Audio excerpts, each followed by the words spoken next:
Darian Durant, rider legend, a fan of change and a fan of the CFL changes today. Yay or nay?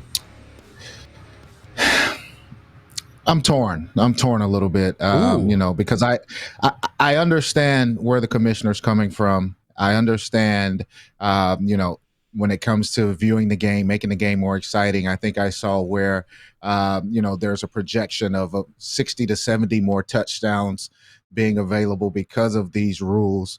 But, I guess I'll start with what I do like. I like the running play clock after each play. I like to be able to, let's get the play clock rolling. Let's not wait on the referee to decide when it's time to start the play clock. Each and every team knows that they have 35 seconds to get their play in, to get the audibles or whatever in so you can make a play on offense. So I like that. I don't like the goalposts being moved. I think that, and I'll say that from a missed field goal perspective and, being able to return the ball. I think that returning missed field goals are such momentum swings. They're such huge plays in a game that something that you don't want to get rid of. It's been a part of the game forever. I think that, you can't really reward kickers for missing field goals. And, for the receiving team to have the ability to run it back, I think that's great. I don't like how, you can miss a field goal and get a single. I'm glad that rule is out, but I still would like to see somehow you can kind of put these together to where you can still get a return, but you don't get a single if the ball is kicked or downed or kicked out of the back of the end zone. So I'm kind of torn in that area. I like the dynamic play of the missed field goal return. But I'm kind of on the fence on both sides with this. What about the field going down to 100? I could see where the commissioner's coming from with this. I don't like it because if you're good enough to pin a team deep and your punter's good enough, once a team goes 2 and out, you pretty much guarantee 3 points if they try to punt, or you get a single. So you should be rewarded as the punt team for your kicker being accurate and pinning a team deep and shortening the field. Now, once you punt, you give the other team is not in field goal range anymore, and now they have to move the ball. So I'm not a big fan of that. But like I said, when it comes to I understand the pros and cons of each, and I understand the frustrations. And if people are happy, I understand that as well. The missed field goal return thing, Darian, I didn't even think of that. So thank you for bringing that up. And yeah, that's an exciting part of the game, because look how many games we've seen change, whether you've been part of it or just even games this year that can flip the script and take a team that's out of it and bring them back in, or to seal it away. That's always my big fear when we're kicking a long one. Here's the Khalil Pimpleton, or is this the Vival? Here's a question. Oh, this is the Vival from the Vival from the weekend. Would there be more of these this year, or more balls hitting the goalposts being thrown by a quarterback? No, you don't see a lot of that anyway. That's such a low percentage thing that happens in the league. And you know what? It's a skill that we practice every day as quarterbacks. The goalpost is there. You have to have a little bit of arc on your throw. Make sure that you're aware of it, and it's just part of the game. And I love that about the CFL. I love that some things aren't just like the NFL. I don't know if that's the direction that commissioner's going, and he wants it to be more so like the NFL. I think I heard Nathan Rourke kind of go off about that, the similarities of the two games. But, the goalpost being there is just part of the game, man. That's how it is.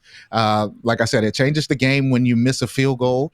And, it makes the quarterback be a little bit more wary of where it is, and you have to put some arc on those throws down there.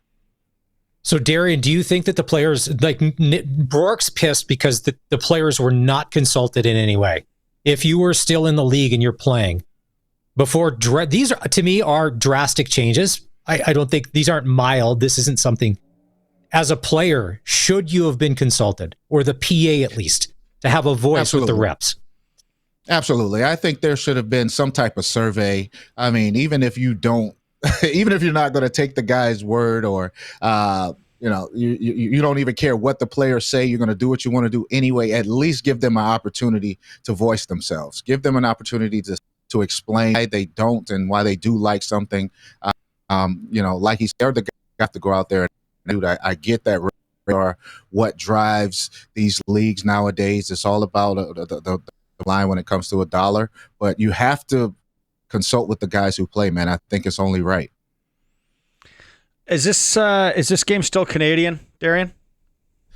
Seems like it's slowly shifting to more of a down south game. And I think I heard you guys speaking a little bit like, what do you do with the youth? What do you do with the millions of dollars that communities have put into these field turf fields, and having to change the lines and having to everything dimensionally is made up for to mimic the CFL game and the CFL field. So, what do you do with all these small communities? You raise so much money to put these fields in. Now you have to go and change. It's such a big question. And, maybe if the commission doesn't consult with the guys, maybe you go across the country and consult with some of these younger leagues and see if it's feasible, or if it's something that you implement one rule at a time to give everyone a chance to adjust. This is more than I thought it was going to be, because even when the announcement came out, Barney and I were trading text messages, and I had the same thought as him. They're going to announce an expansion team, which I'm like, they've been talking about that for years. So this wasn't it. So I get if people are having a hard time digesting it, because it wasn't just one thing. Like, I think Randy Ambrosie, the last kind of big thing that they did was they moved the hash marks. And beyond that, they really didn't make any other changes, or there was nothing along with that. This is a whole lot at once. We're not used to this in the CFL, Darian. We're steady, slow, and easy. It's change. Yeah, and that's ease it in. That's what I'm saying. That's what I'm saying. Go one by one, right? Change one rule at a time, and maybe throw things out there from a perspective of, let's just see if it works. Let's give it a year. Let's see if it changes the game for the good or the bad, if it affects the game in any way. And like I said, I mean, for all of these to just come together and happen at once, I think you're hurting the little leagues that are preparing these guys for the CFL game as they get older. Darian Durant's joining us for Campbell Safety Consulting, our weekly feature, obviously talking about the changes to the CFL and what was announced today. If you're going to go back and you're going to say implement the rules maybe one by one, first off, can we just stay status quo? Like text messages, it would be probably 50-50 right now. Is staying here okay? It is a business. They're trying to make money. They're trying to bring in fans, which is going to be hard. Look around. The country isn't football crazy anymore. It's just how it is. Would people be okay just being here?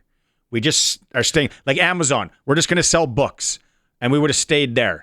Or is it okay to maybe explore other things? I think you have to. I mean, if you want to grow the game, if you're looking at potentially getting another franchise in another province or adding to a province, you have to, find a way to draw in more fans and get more viewers. And if these rules do work and the projections are correct, and you do have 60 to 70 more touchdowns, you have more exciting plays. I don't see a more exciting play than a missed field goal return for a touchdown. But, if he's an analytical guy and he's doing the numbers, and if these are the changes that'll get more eyes on the game, get a younger crowd, get more people in stadiums across the country, then I'm all for it. But if it doesn't, it could backfire tremendously. Maz, let me go, and just on the heels of that, the one question I asked him, and we're going to play it again here in a bit, and he couldn't answer it. Were you ever involved, Darian, in one of those plays, I call it Puntapalooza, where a punt is punted into the end zone or a field goal is missed, they kick it out. Then you got to give 5 yards, they try and kick it back. Then you can just go punt for punt for punt. Don't know if that's still the thing. Yeah, the 15 yards makes it a lot tougher to land it as well. But being quirky Canadian, that's one of the things I used to love. Once in a while you'd see, and it was more in amateur football, but you'd see the old Puntapalooza. Absolutely. That's what makes the game great. These different little rules in particular that no one understands. They watch the game, they see it happening, and they're like, what the hell is this? What's going on?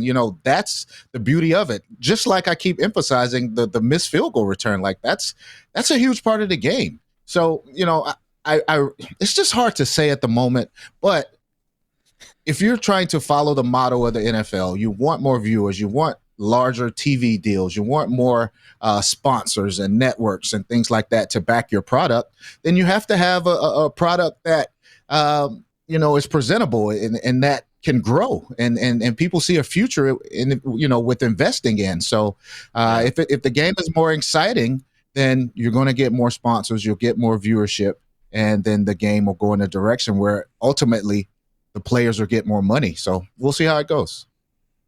So, Darian, real life scenario, you just mentioned this, the game, exciting, all of that. There's going to be 60 more touchdowns. Let's relay this to last weekend. And I know I've talked about this earlier in the show, but as a quarterback, don't tell me that Ottawa-Winnipeg wasn't hard to watch when Winnipeg throws up 8 balls and they complete 3. As a CFL fan, as someone, and you took pride being a Saskatchewan Roughrider and playing in this league, did that not make you, did it make you frustrated, make you mad? Is it a little embarrassing? Is this to be is this the best that we have to offer?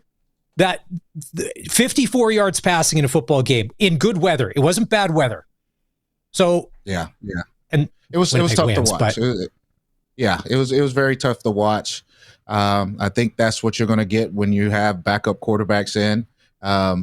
And I've said this a long time ago, and I'll keep saying, with these one-year contracts and guys switching teams, it's hard to build a team. It's hard to build depth. It's hard to build a roster when a guy is ready to leave after 1 year. So you're not going to be able to grow at the quarterback position. I mean, I remember when I was in the league, there are tons of backups who were starter material. They were ready to go. It's just that we had a veteran guy in front of us who was entrenched in the position, but the backup guys were ready to go. But now I think you're just seeing so many teams swap quarterbacks.